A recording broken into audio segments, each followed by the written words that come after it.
on that in favor of permanent supported housing. So you see that trend line heading downward across communities all across the country because the way of funding it is changing.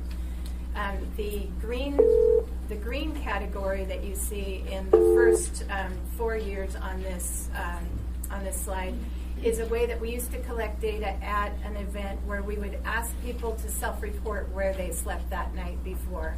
We've moved away from that in favor of identifying people and seeing them in the location where they are accessing the service system so that we get a more reliable number. So you see the green line fading out of the work, and the purple line, which is our outreach count, where we're encountering people and we're verifying that they are unsheltered and outdoors. I have a question. First, I'd like for the record to recognize Assemblymember Rivera has joined us. Mr. Reynolds. Did you do this one, the third one? You were on there, right? I am on slide number 2. You're on the Yes. Okay, I might wait, because when you get to 3, they don't add up to the same amount as the other graph. So, address that. So in slides 2 and 3, these are incorporating the 2 categories on slide 1, that is youth and adults. Not families, correct. There will be a slight difference in a total count that we have of 3 people because there is a category of youth who are under 18 and unaccompanied. There were 3 of those individuals counted in the community, so the totals will not reflect that. We don't report on that in this setting.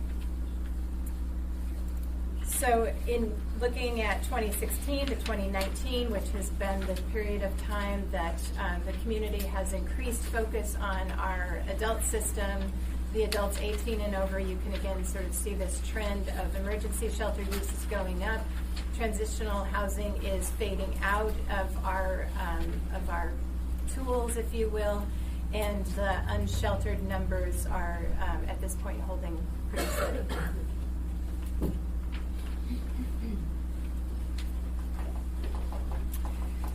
This brings us to the reason that we focus on these numbers. This point-in-time count is a useful number for community for planning. It gives us some information, but it is not sufficient as a data point in and of itself for the community. It doesn't tell us about how people move through the system much. It doesn't give us much information on that. It doesn't give us information about who's coming through on a daily basis. There are other processes that Jasmine will address in her presentation that give us additional data points. We need several additional data points to ensure that our systems are moving in the right direction, we're focusing on the right things. The point-in-time count is, and I would just remind us that this is the winter point-in-time count numbers. There is a separate process that we're starting to ramp up for summer to take a look at summer use. These are, we've used this comparison before, the seats on the bus, if you will. As a community, we need to know how many spaces of resources do we need available for people, for shelter, for outreach services, for some of the other impacts that we see around not having adequate systems that move people through to housing. And so shelter capacity is one of the big resources we're paying attention to now, and will in fact guide some of the work that we talk about today. This is a summary of the number of shelter spaces that we have during wintertime as opposed to summertime. And so the winter count helps us begin to get a look at how many spaces do we need available in the community. We have been able to add one additional tool to our data toolbox, if you will, and that is looking at how many people show up during the winter months when it's at the coldest temperatures. And this helps us understand what the total number of people who are requesting shelter and safety throughout the winter. So this chart shows you the days that the temperature reached 10 degrees or below over this past winter. And so you can see the dates where we're tracking not only the overflow shelter, which had a capacity of 100 this year. That's the top gray line. The blue line is the number of people who came in to the emergency warming station in addition to people accessing overflow shelter. So on the coldest day, with the most people presenting and requesting warming, we see the top number, the blue number of about 52 people plus the 100 people. This gives us verification that the number we've been shooting for the needed space for overflow shelter, aside from what our regular system can sustain, is about 150 spaces. That's the number we've been driving to increase for this population. I'm going to take a break. We have a question. Ms. Aldo? Thank you. So comparing, so it says the average is 122 spaces or people on the coldest nights, and it looks like we have 150 spaces. So are we meeting demand for when we do excuse me, emergency cold weather shelter? Are we meeting the demand? Not every night. When we opened the warming station, it was open on 10 degrees or below. And is that open during the entire time that it's 10 degrees or below? So it doesn't change until the barometer changes? Correct. Okay. Otherwise, the 122, we have 100 otherwise in the winter, and so we still need to create capacity of at least 25 to 50 more beds. Is that accurate? Okay. Thank you.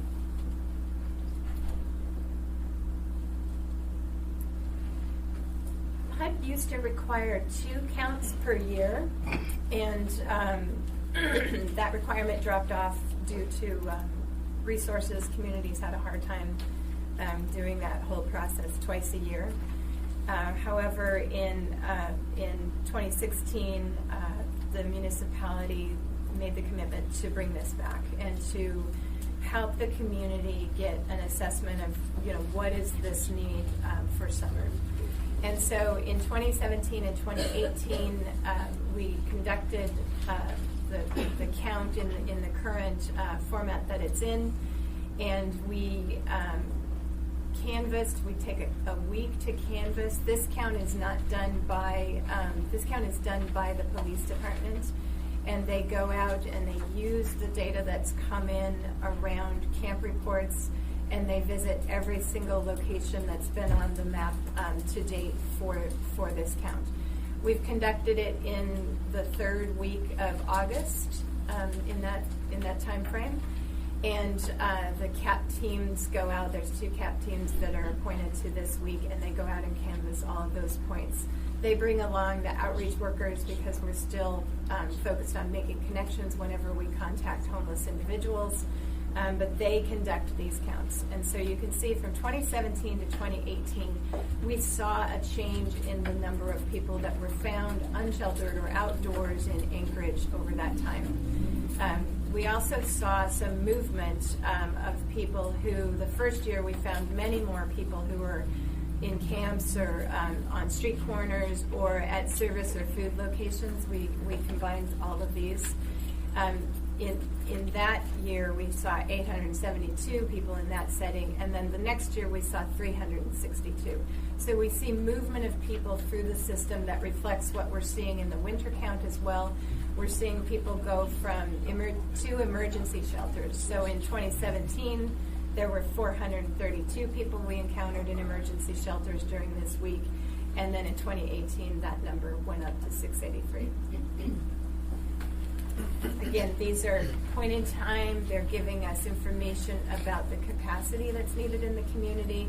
They don't tell the whole story of what we need to know about the people and how to get them connected to services or reunited with housing programs or family and back into homes.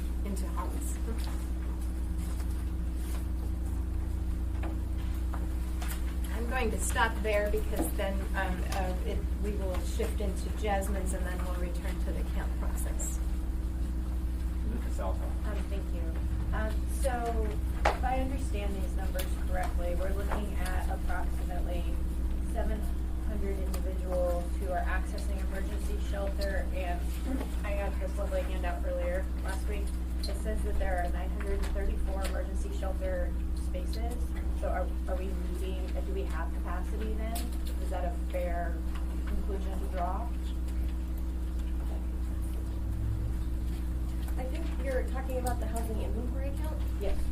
So I have a slide that we can talk about that briefly, if that would be helpful, so that everybody can see what you're looking at. Okay, sure. I mean, just the overall impression that are we meeting demand for shelter space? No. So where's, okay, yeah, I'd like to talk about the disconnect. It's a little bit of Either apples way. and oranges because that summary sheet is all populations. So that would include families. Okay. And then we're just focusing on adults in these.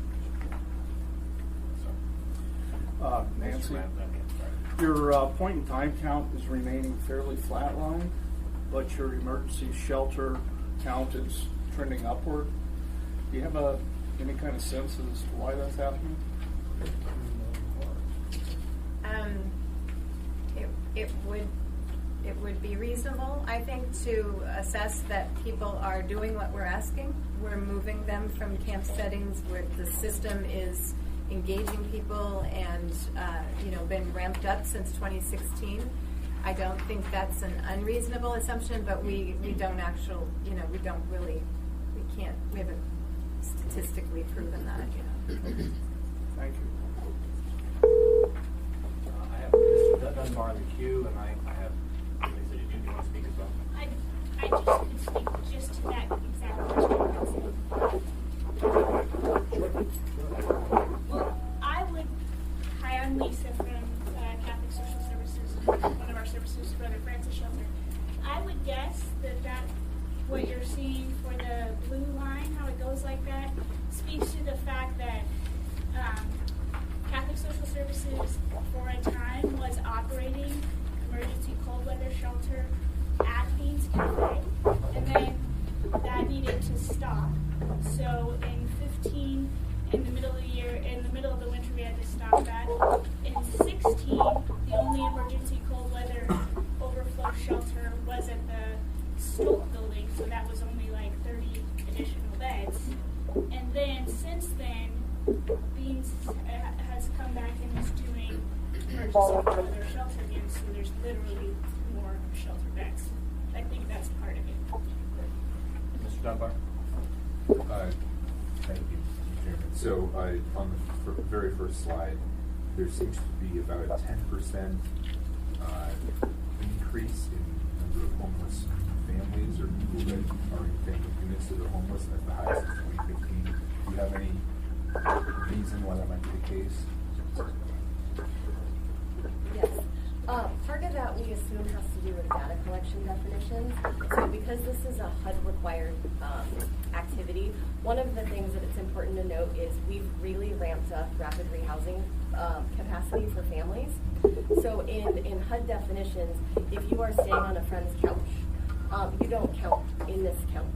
And so what we are hypothesizing is because we've really focused on family work in the last year and we've increased rapid rehousing capacity, we can now count clients that were moving into rapid rehousing that in years past, particularly families and young people, we couldn't count because they weren't in the pipeline and they were staying on someone's couch. So these statistically speaking, those fluctuations are pretty minor, but they are noticeable on this, right? But we're talking about a very small number of individuals, and unless the trend continues, our hypothesis is simply that we have better youth and family services than we did in years past. Thank you. Mr. Reynolds? Thanks. The gentleman used the term rapid rehousing, and Nancy, you had said temporary shelter is phasing out as one of our tools, and I thought that was something we're doing. As soon as someone loses their house, we pick them up real quick, get them in housing, and get them on their way. And I thought that was like one of our main tools. You're saying that's going away. Is it maybe it's definition? There's a federal definition of transitional housing, which is a model like Safe Harbor in our community used to operate fully in that model where there's a 2-year time limit. And the idea was people would go into that housing, stabilize, and then move into permanent housing.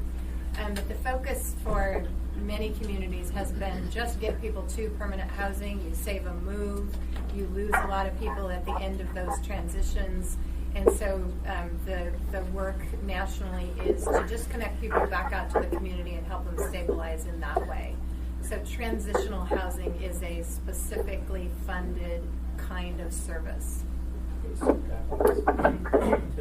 like when we do a voucher, where does that fall in? A housing voucher? Right. Those would all be focused on permanent housing. So that would be permanent. And then your rapid, whatever, that's different. So the chairs actually asked me to cover what those definitions mean. So if you don't mind, we're going to cover that in just a few moments. It doesn't look like we have any other questions, so why don't you go ahead and begin.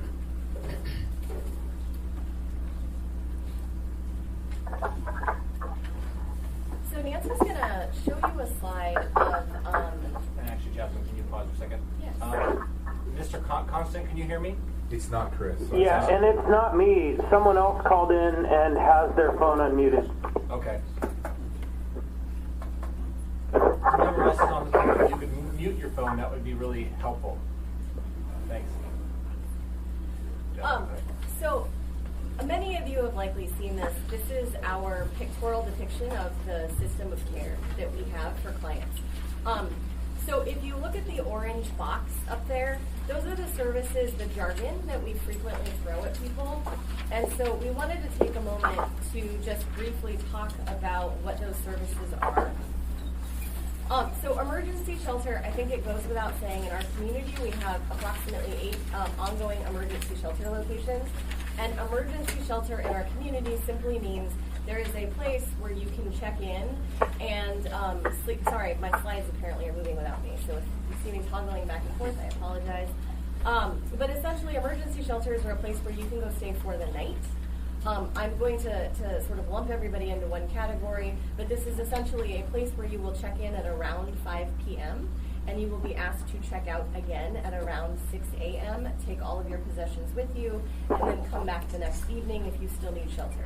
I'm, again, generalizing because some shelter programs have created longer-term stays or different criteria based on the needs of the population they serve. But I also think it's important to understand in Anchorage, different shelters allow different clients to come use their services. So we have some that are faith-based where participants would need to attend faith-based services. Some shelters require a shower. Some shelters require that you maintain sobriety. And so our only 2 winter no-barrier or low-barrier shelters are Beans Cafe and Brother Francis. As you heard from Nancy, Beans Cafe was just doing shelter for the winter season. They ended the last day of March based on the contract with the municipality. April. Should know that. So emergency shelters, again, are things that are designed to have you stay there temporarily. You are sharing space with other people, generally on a mat on the floor, not an alternative to permanent housing. Transitional housing, as you heard from Nancy, was a construct or a system of housing people that was intended to be temporary. And what the data has shown us from around the world is that it is yet another transition for already vulnerable people who are continuing to transition. Transitional housing was never intended to be permanent, and so there really has been an effort to move away from transitional housing in most communities and look at more permanent solutions. And those tend to be in one of 2 buckets. So there's rapid rehousing, which again I'm going to oversimplify, but rapid rehousing is essentially you need a bit of assistance to get back up on your feet.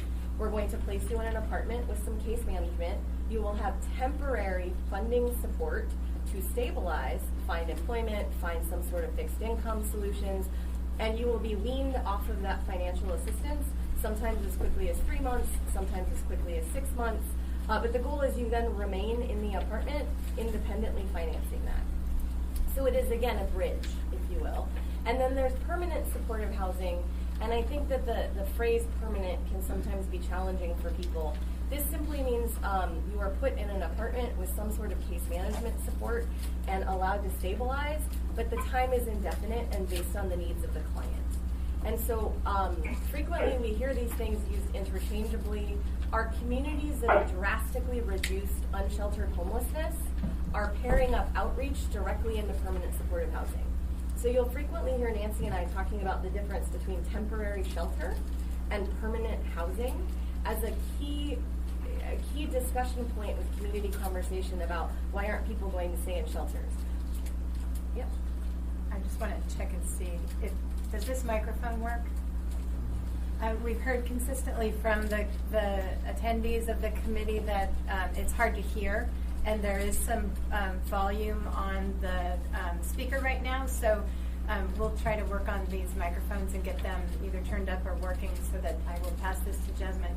If I could make one clarification about permanent supportive housing, those units are approved for persons who qualify for those by having a disabling condition, and always come with the requirement that anyone who's in those units pays 30% of their income in rent.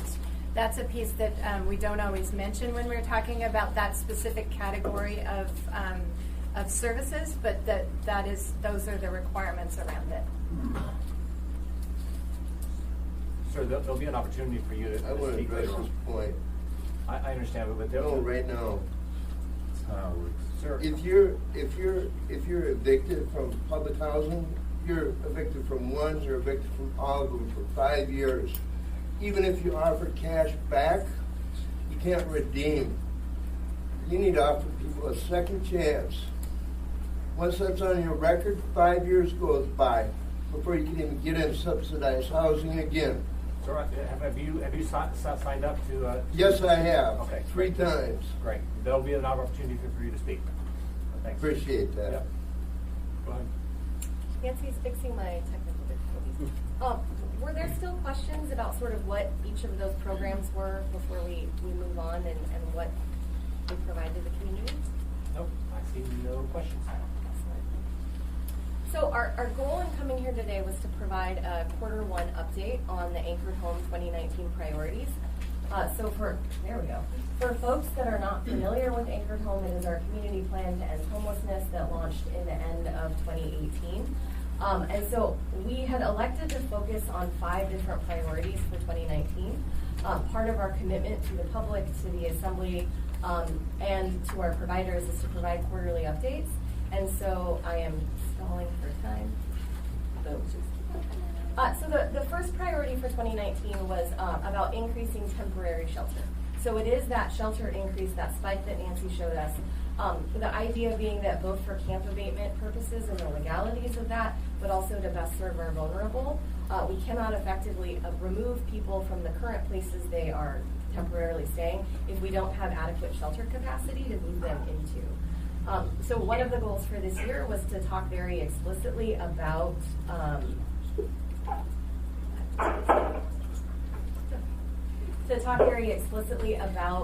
our shelter capacity as a community, and as we will see in just a moment,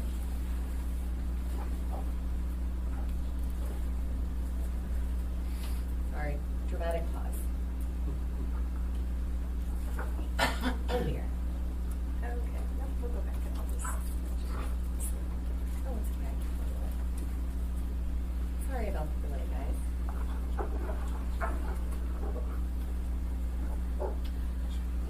So priority 1 was about that temporary shelter increase, and the work that the municipality is leading as an activity that's joined with that temporary increase to abate the existing camps that are being reported. Priority 2, though, is the complementary piece, which is about increasing permanent housing options. So that rapid rehousing piece and that permanent supportive housing piece. Priority 3 is the work for Pillar 1, which is about prevention and diversion. Priority 4 is really the infrastructure work that the Anchorage Coalition to End Homelessness is working on around data and infrastructure. And then the 5th piece is obviously to continue to find opportunities for advocacy, both to policymakers and funders, about what's missing in our community and what's necessary to meet the needs.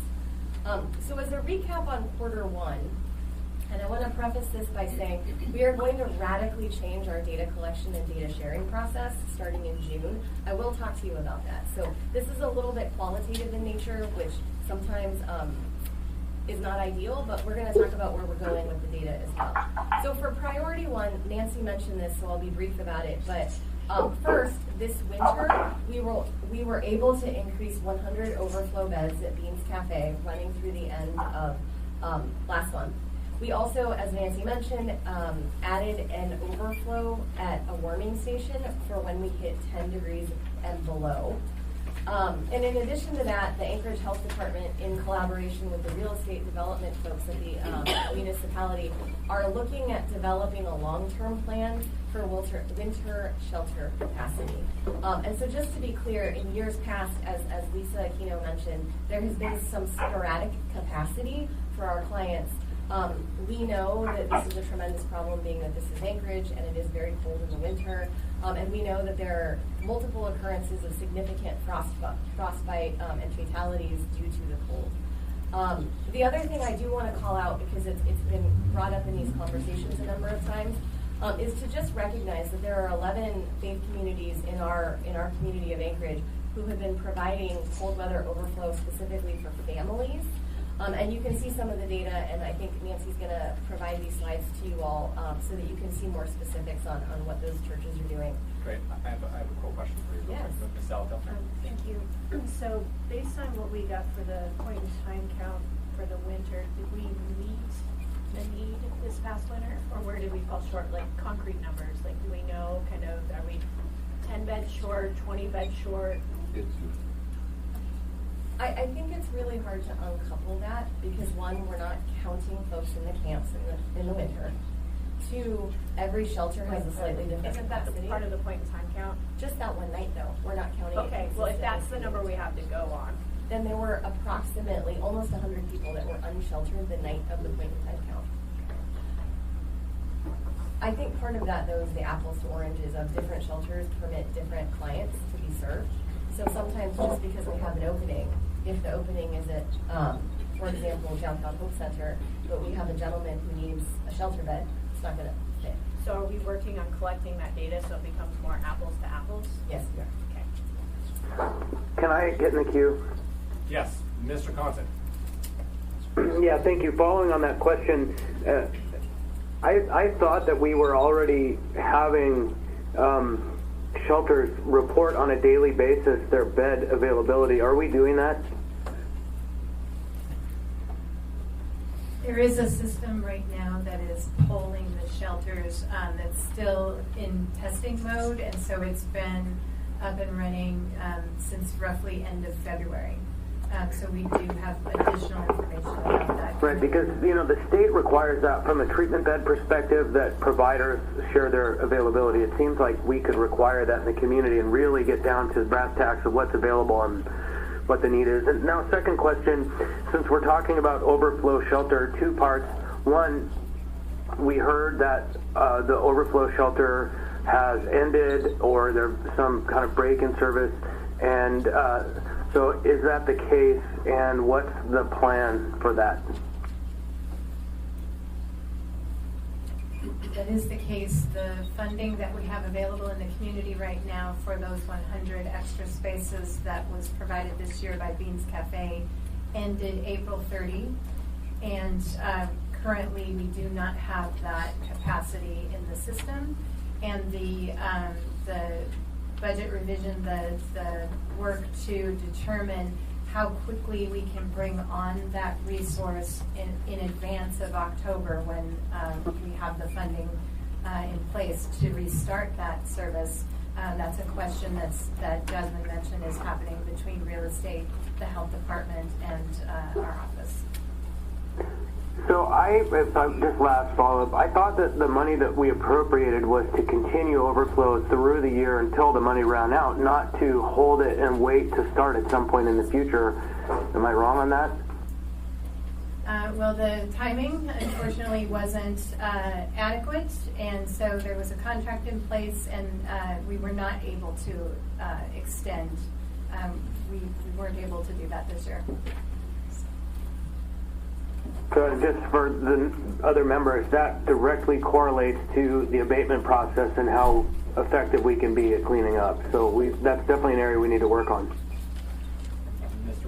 Welton and Ms. Salvador. Chris prompted a second, but I just want to understand this church emergency family cold weather shelter. So it says shelter bed nights and then nights of operation. So combining those two is so typically they take on average like 10 a night or something like that. That we're looking at. I think that's it. Yeah. I'm pretty sure it's 25 a night, but it's volunteer-based and it rotates churches. So this data is for their full operating period. The churches collect their own data. This isn't necessarily our data. So this is for their full operating period. It's going to look a little differently than the data we're collecting, which is why we're changing our data collection systems moving forward. So now abatement. So now it's not cold out.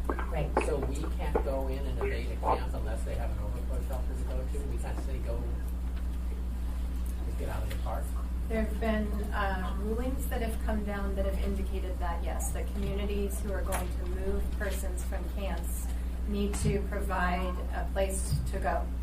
And so shelter is overflow shelter is the first, kind of piece of that.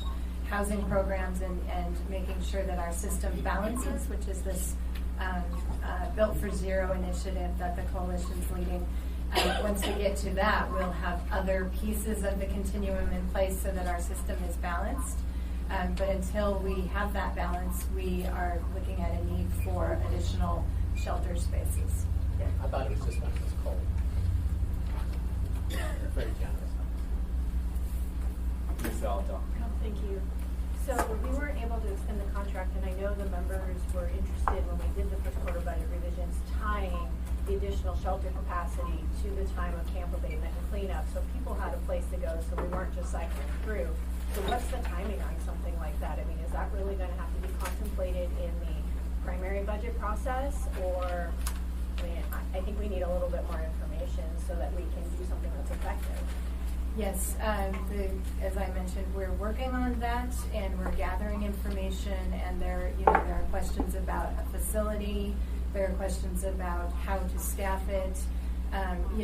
We've for many years done a one-off on this capacity, and it creates a tremendous amount of the system is not set, and what the administration is committed to doing is sorting this out. And so I think it has to be considered not just for the 1Q amendment that happened, but for ongoing regular budget discussions. It needs to be a part of that. But what we want to do is bring viable options for it instead of continuing to do one-offs. Mr. Chair, one last comment, if I might. Mr. Constant, you're in the queue. You have Thank you. Mr. Perfect. Peterson and then Mr. Constant. Thank you, Mr. Chairman. I believe we're planning to do a rebuild or a remodel of our transit center. So when that is in that particular phase, what are we going to do for those other emergency beds? That would be one of the reasons that 150 is the number that we're looking at, so that we don't have to tie together, other spaces. And this is, what we'd like to solve this problem. We'd like to have a space that would be able to be used for overflow shelter when we need it, but perhaps meet other needs that the municipality has, so that we're not every year looking for a way to piece this together as we approach winter. Thank you. Mr. Constant. Yeah, thank you. Just a note that I believe the overflow shelter, the cold weather shelter ordinance expires, and probably by the time we get our next quarterly update. And it's a significant matter of legislation we need to be working on. And it's best that we as members of the Assembly are paying close attention to that rather than just have it show up last minute and say we got to do this now. So be ready for that conversation. No other questions. Go ahead. So the second complementary piece of this is obviously increasing the permanent supportive housing options we have for folks. We know that shelter is not always the option of choice for people if the two choices are shelter versus camping.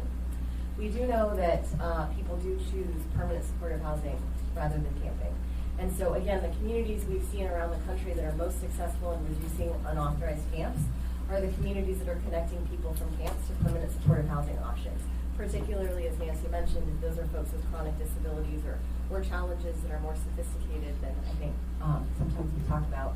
So the goals for Anchored Home in 2019 are that an additional 150 people move into permanent supportive housing or rapid rehousing.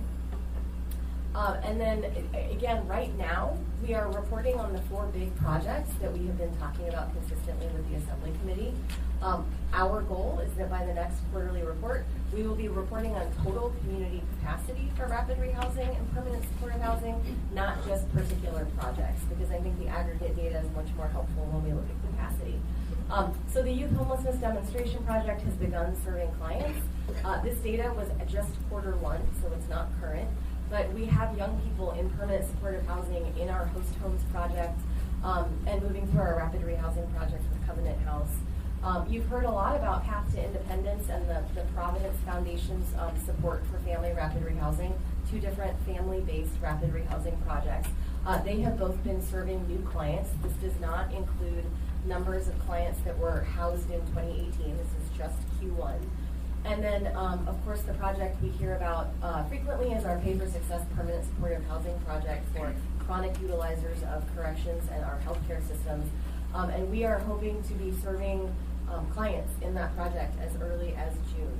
So we are on the cusp of doing something pretty significant in terms of moving some of our more chronically homeless individuals into a more permanent and stable housing system. I think the other 2 things that I want to mention here, ACEH, in partnership with Awake, was able to get bonus funding from HUD this year, which means that next year we're going to increase our rapid rehousing capacity for victims of domestic violence. Awake will be running that project. That was a big win for our community because that's new federal funding. And then I'm going to talk to you guys in a few minutes about the change in data reporting moving forward. I have a quick question for you, Mr. Dunbar. Thank you, Mr. Chairman. So you might not know this level of detail in Awake's funding, but the Dunleavy budget proposed to cut a large grant in the Anchorage area that funded, I think it was between $400,000 and $800,000 to Awake, and it zeroed it out. Yep. So I wanted to know, did the versions currently passed either of the legislative houses, do they include that funding for Awake? So it's actually more than Awake. If we want to talk about abatements in the camps, 6 of our 8 shelters would have lost significant funding due to the proposed budget cuts from the Dunleavy administration. At this moment in time, both the Senate Finance Committee and the House Finance Committee have put those 4 major funding pieces back in the budget, but they are still under discussion. And so we are still entrenched in advocacy efforts. This would reduce the state budget for homeless services from about $12 million to $1 million. So it would be catastrophic. And if we want to talk about public health and safety, we would be incredibly challenged as a hub community to meet the needs of our vulnerable. But thank you. And I just want to highlight Awake in particular. I think some folks separate those in their mind. They think Awake does one thing and homeless funding does the other, not knowing those funding streams are often similar. And if you slash one, like Dunleavy proposed, you harm Awake as well. And I want to make sure that we keep that message out there. They provide a plethora of very important services. I certainly don't want to misrepresent. So we have Awake leadership in the room, and if there are specific questions about that. Thank you.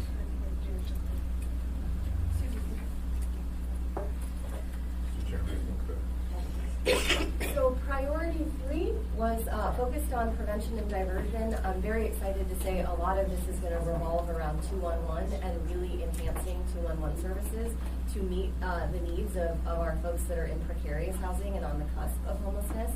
So more to come on this. And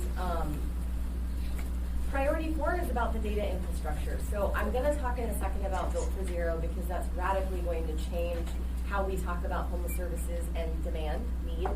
But I do want to just mention that in partnership with Rasmussen, the Anchored Home team is also working on a data strategy assessment. Some of this will involve our HMIS system, which folks have heard about, which is our technology system to capture info on who's experiencing homelessness in our community and what their needs are. And then I'll talk to you in a moment about our hope to change our data reporting and our scorecards that we committed to.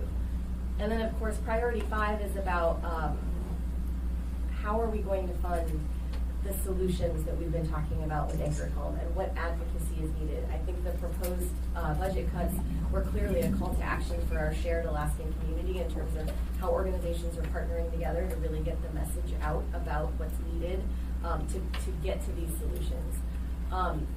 So Meg had asked earlier, a number of you had asked earlier about the capacity. So this is a line graph showing you the housing inventory count. And what I want to point out, the very top line is shelter capacity. So what you can see is that in the last 2 years, we've radically increased in the scale of Anchorage, the amount of shelter capacity we have. So for the folks that aren't familiar with the housing inventory count, it's really the second piece of the point in time count. And so the same night that we're counting the number of clients who need our services, we also count that night's bed availability for people experiencing homelessness. So these are beds that are reserved for our clients in particular. I do want to tell you a challenge with this is how each item is counted is very different. So some counts in this count based on HUD definition are counted by utilization, and some are counted by capacity, which makes this a very problematic data set to share with you to fully give you the picture that you need.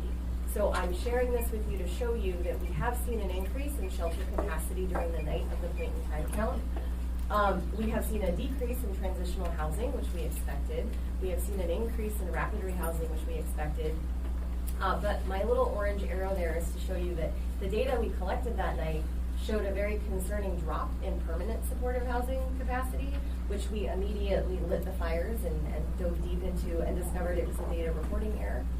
And I just use this to illuminate that if we're only counting on one night of the year, we are never going to have data that actually tells us the nature of the challenges in front of us and how we get ahead of those challenges. If anyone's ever run a business or a personal budget, you don't look at your budget once a year. You look at it frequently to make sure you're headed in the right direction. And that kind of leads us to why we're changing the way we would like to talk to the Assembly Committee and all of our stakeholders in the community. So as promised, effective in June, we will begin piloting in partnership with all of our stakeholders our Anchored Home scorecards. And those are going to have two different pieces. So again, I'm going to say piloted because we want it to be an iterative process in partnership, and we want folks to say that data point's not working, that is, and we have to test the data collection because I can tell you it took me 4 months and a number of personal phone calls to agencies to get the data for the point in time count. And if it takes 4 months to get that 1 day's data, it's going to be a minute before we have robust monthly reporting, just to level set clear reality. So the scorecards will provide a red, yellow, green status on the items that we committed to for 2019. So you will be able to see what's going well and what's not. We'll be able to provide you information on why it's not going well.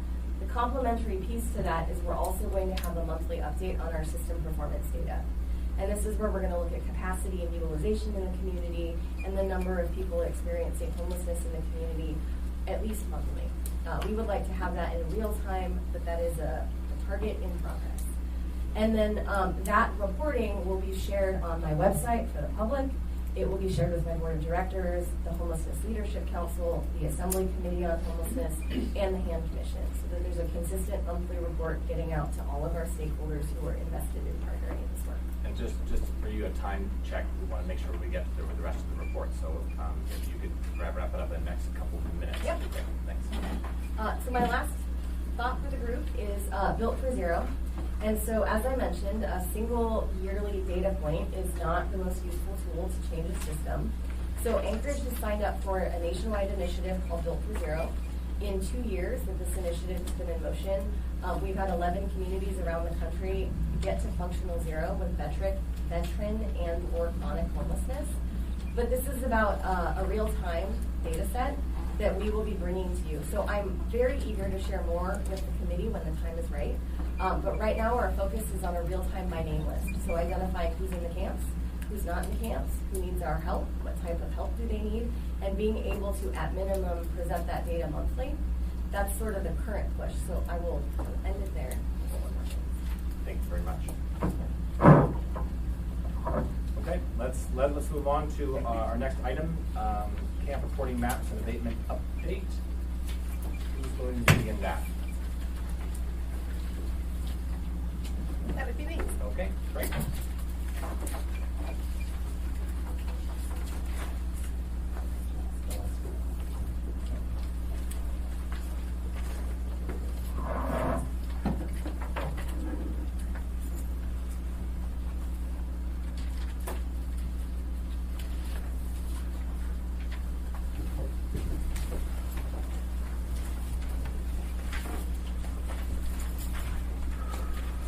reviewed this process in the last committee meeting, and this time we have some of the actual the maps to show you of how this information will be reported out this year.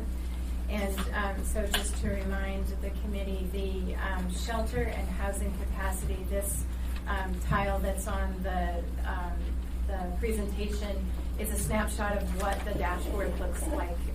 There's a program that calls